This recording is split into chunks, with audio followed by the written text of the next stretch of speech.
नमस्कार दोस्तों, मैं सचिन सिंह गौर आपका अपने YouTube मंच पे स्वागत करता हूँ। थंबनेल आपने देख लिया है और प्रश्न है कि योगी जी पे ठाकुरवाद का आरोप क्यों लगा। लेकिन ये एक अकेला प्रश्न नहीं है, इसके साथ दो प्रश्न और हैं। पहला प्रश्न, क्या सही में उत्तर प्रदेश में ठाकुरवाद चल रहा है, और दूसरा, किसने ये आरोप लगाया।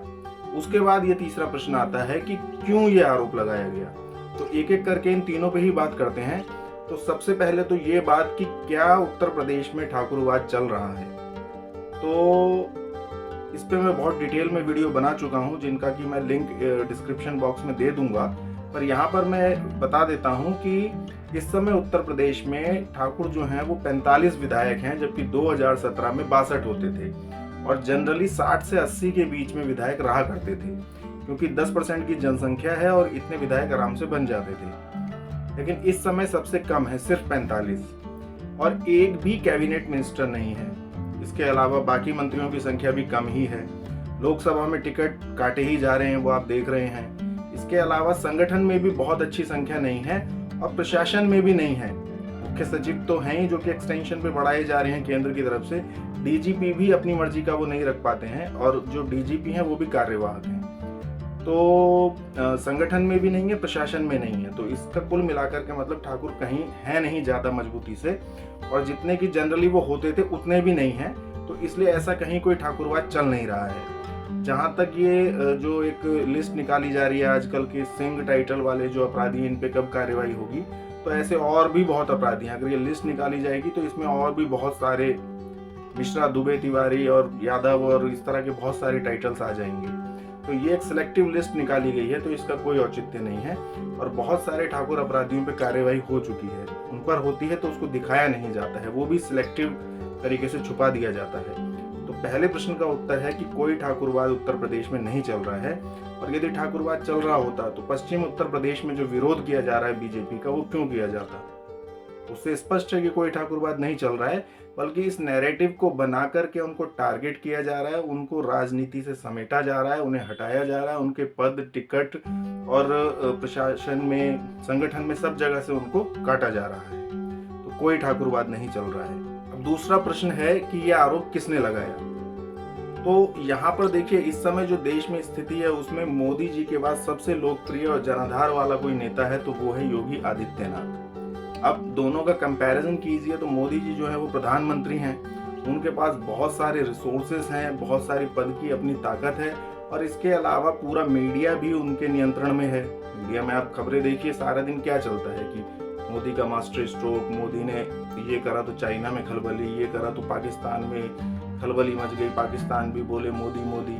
मतलब सारा दिन इस तरह की ही न्यूज़ चलती है। तो पूरा मीडिया उनका महिमा मंडन पे लगा रहता है सुबह से शाम तक।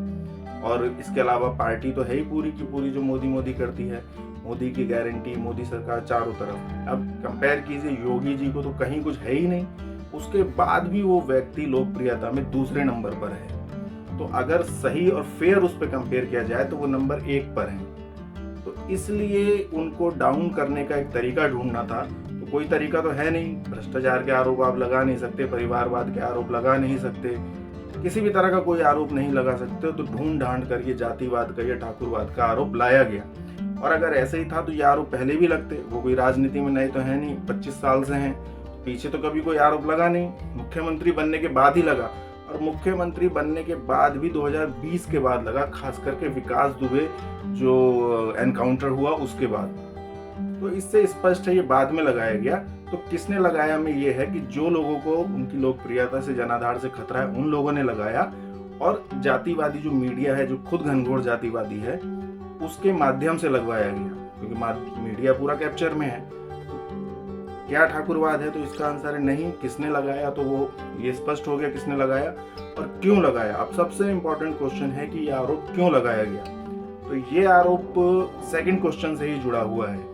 जिसने लगवाया उन्हीं लोगों को खतरा था। अब सोचिए, उत्तर प्रदेश में जो ठाकुरों की जनसंख्या है वो है 10 या 11%, 10-12% के आसपास, और पूरे देश में जनसंख्या है 5 से 6%। उत्तर प्रदेश में हिंदुओं की जनसंख्या है 80%। तो अगर क्षत्रियों को निकाल दिया जाए तो वो जनसंख्या बसती है 68 से 70%, 70% मान लीजिए। और पूरे देश में जो हिंदू हैं उसमें से हटा दीजिए तो 75% जनसंख्या बसती है।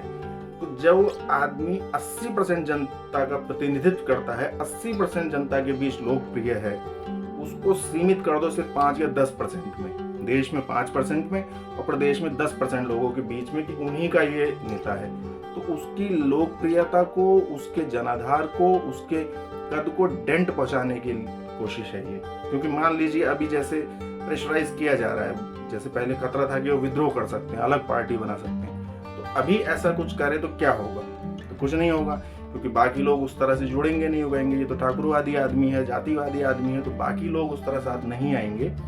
इसलिए इस चीज को डेंट पहुंचाने के लिए ये नैरेटिव बनाया गया, ये नैरेटिव चिपकाया गया ठाकुरवाद का योगी आदित्यनाथ पर। तो तीनों प्रश्नों के उत्तर हो गए। उत्तर प्रदेश में कोई ठाकुरवाद नहीं चल रहा है, ये जो जातिवादी मीडिया उसके द्वारा दिया गया ठप्पा है। और तीसरा, जो लोगों को असुरक्षा है योगी आदित्यनाथ के बढ़ते हुए कद से और लोकप्रियता से, उन लोगों ने ये ठाकुरवाद का नैरेटिव उनके ऊपर चिपकाया है। तो मेरी बातों से आप कितना सहमत हैं ये कमेंट करके जरूर बताएं, वीडियो को शेयर करें, चैनल को सब्सक्राइब करें। धन्यवाद।